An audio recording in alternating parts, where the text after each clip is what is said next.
It has killed more humans than every war in our history combined. In the humid jungles of 1967, it was dropping more soldiers than bullets or landmines ever could. The world's most advanced militaries were being brought to their knees not by an army, but by a microscopic parasite that modern science simply couldn't touch. The drugs were failing. The resistance was spreading. And just when it seemed like the world was defenseless, a secret military operation looked backward into a forbidden archive from the year 340 AD. What they found inside wasn't just a cure, it was a biological weapon hidden inside a common garden weed. A plant that hunts cancer cells, obliterates parasites, and cures lethal fevers in a matter of hours. But here is the part they want you to know: the more effective this plant becomes, the more the world's most powerful health organizations warn you to stay away from it.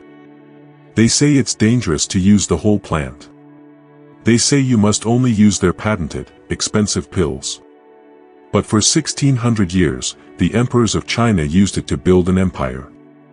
This is the story of the weed that won a Nobel Prize, the chemical bomb hidden in its leaves, and the real reason the pharmaceutical industry is terrified you'll learn how to grow it.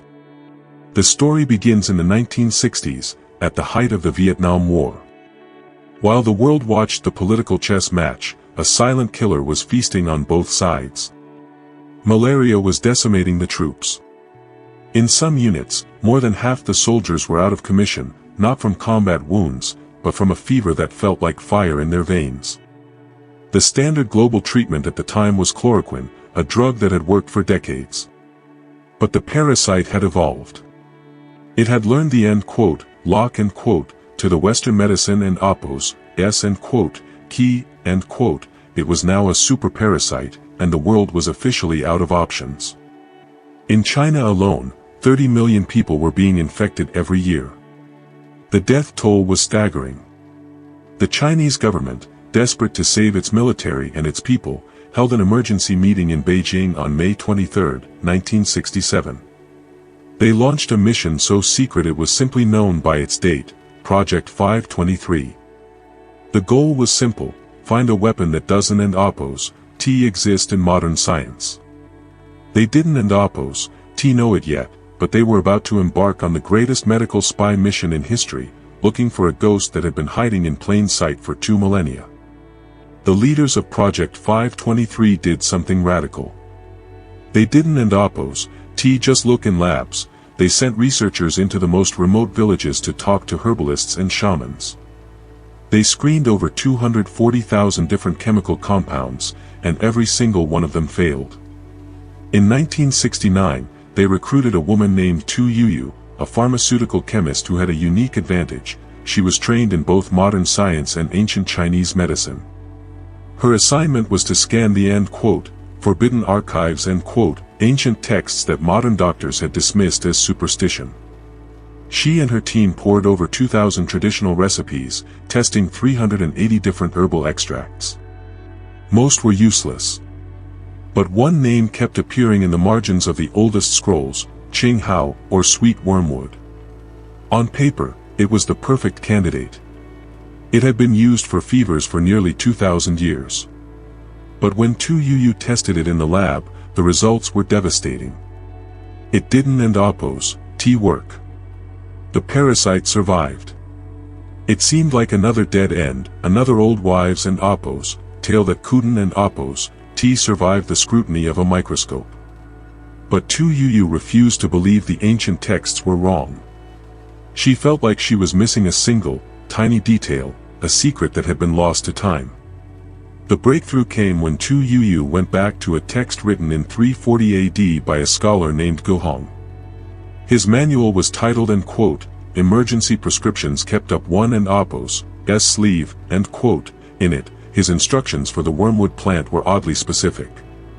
He wrote, take a handful of Qing Hao, soak it in 2 liters of water, wring out the juice, and drink it all, Youyou read that sentence 100 times until it finally clicked. Every modern scientist, including her own team, had been boiling the plant to create an extract. That's how tea is made, that's how medicine is refined.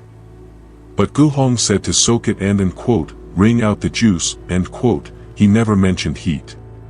She realized that the active compound in the plant was so delicate that boiling water was literally shredding it before it could reach the patient. She immediately redesigned the experiment using a low-temperature ether extraction. On October 4, 1971, the new extract was tested. The results were 100% effectiveness against malaria in mice and monkeys. It was a miracle. But there was a problem. Nobody knew if this concentrated cold extract would kill a human. With the project's future on the line, Youyou did the unthinkable. She volunteered to be the first human guinea pig. She ingested the extract herself, risking her life to prove the ancient wisdom was real. She survived, and when the drug was finally given to 21 malaria patients, every single one of them made a full recovery in days. The weed had won, but the world was about to make sure it stayed under their control. To understand why this plant is so threatening to the status quo, you have to understand how it actually kills.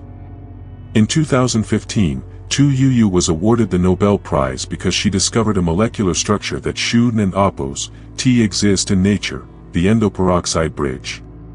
Think of it as a chemical tripwire. Malaria parasites are obsessed with iron. They survive by eating the hemoglobin in your red blood cells, which means they are essentially walking magnets for iron. The compound in the wormwood plant, now called artemisinin, enters your system and waits.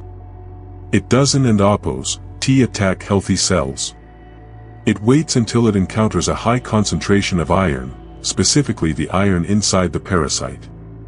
When it finds it, the bridge breaks, releasing a swarm of free radicals that detonate like a microscopic bomb. It doesn't oppose just poison the parasite, it shreds it from the inside out.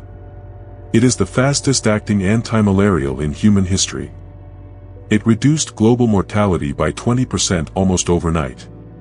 In Africa alone, it saves over 100,000 lives every single year.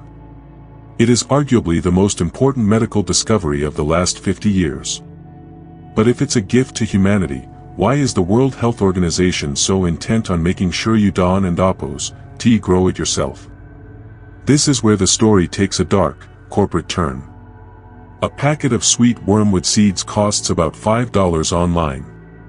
The plant grows like a weed in poor soil with almost no water. In the regions of the world where malaria is a death sentence, a backyard garden could provide a lifetime of medicine for an entire village. But you can't patent a plant. You can't make billions of dollars from something people can grow next to their tomatoes. The global market for artemisinin is projected to reach nearly $700 million by 2030. To capture that market, pharmaceutical giants have invested heavily in centralizing the cure. They've even used genetically engineered yeast to create semi-synthetic versions of the compound.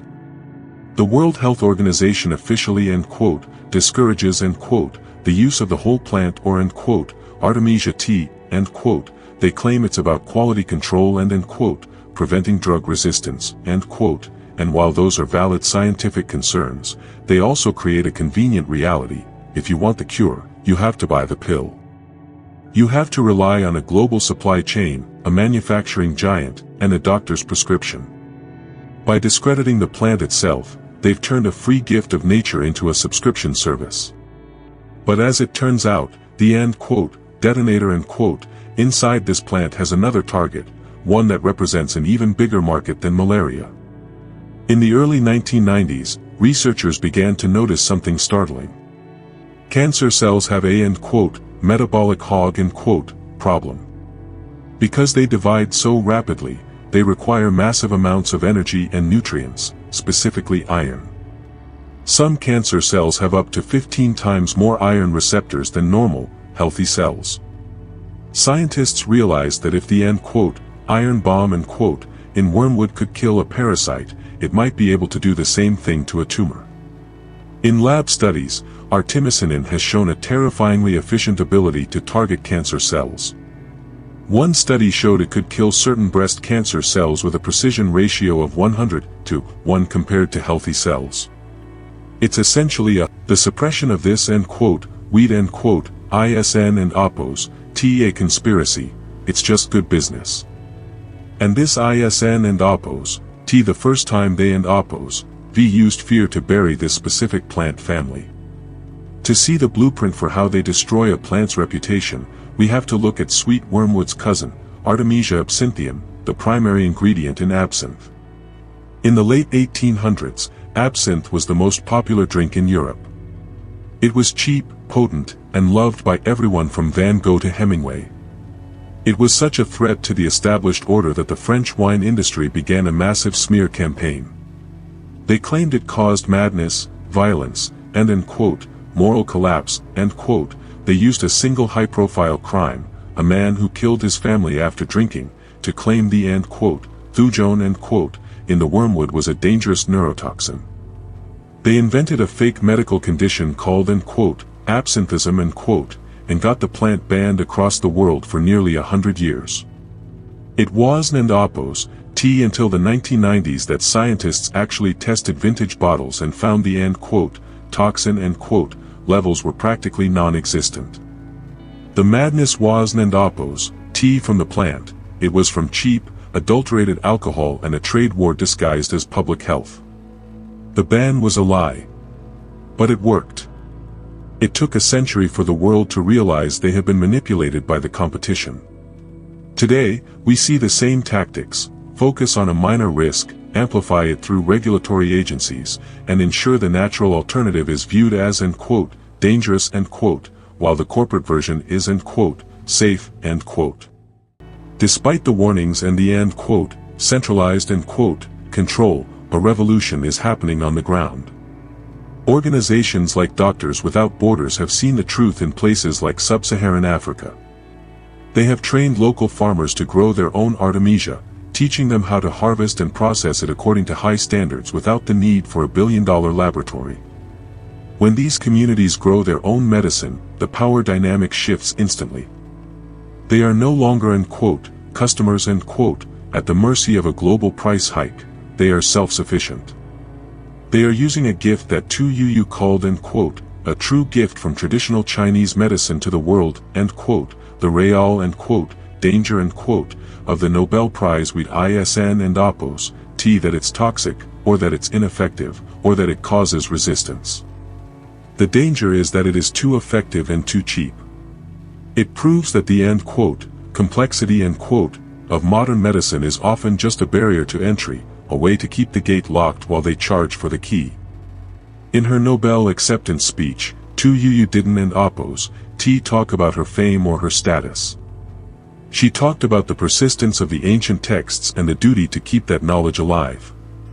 She reminded the world that standardization is often just another word for control.